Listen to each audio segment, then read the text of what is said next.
Hello, আমার নাম জয়দীপ বসু। আমি হুগলির তারকেশ্বরে থাকি। আমি একজন ইস্ট বেঙ্গল সমর্থক এবং আমি red and gold legacy fan গ্রুপের মেম্বার।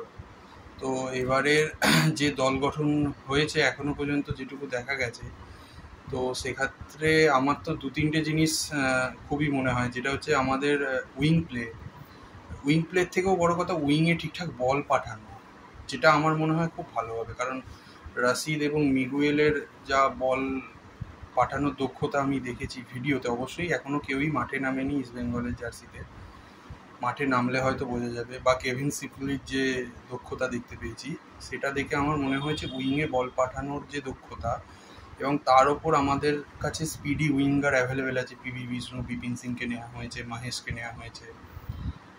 এইটা দেখে আমার খুব ভালো লাগছে। তাছাড়া মিডফিল্ডে মার্তান রায়না, মিডফিল্ডে রামসাঙ্গা, ডিফেন্সে মার্তান রায়না ভালো, বাঁদিকে জয়গুপ্তাকে নেওয়া হয়েছে, রাইট ব্যাক একটা হয়তো ভালো কাউকে নেওয়া হবে। দল গঠন নিয়ে প্রত্যেকবারই আমরা আশাবাদী থাকি, গত বছরের মতো মাঠে নেমে পারফর্ম করতে আশা করি এই দল পারবে। গত বছর যে হতাশাটা ভালো দল করার পরেও আমরা পেয়েছিলাম, আশা করি এবছর সেটা পাবো না। Thank you. জয় ইস্ট বেঙ্গল।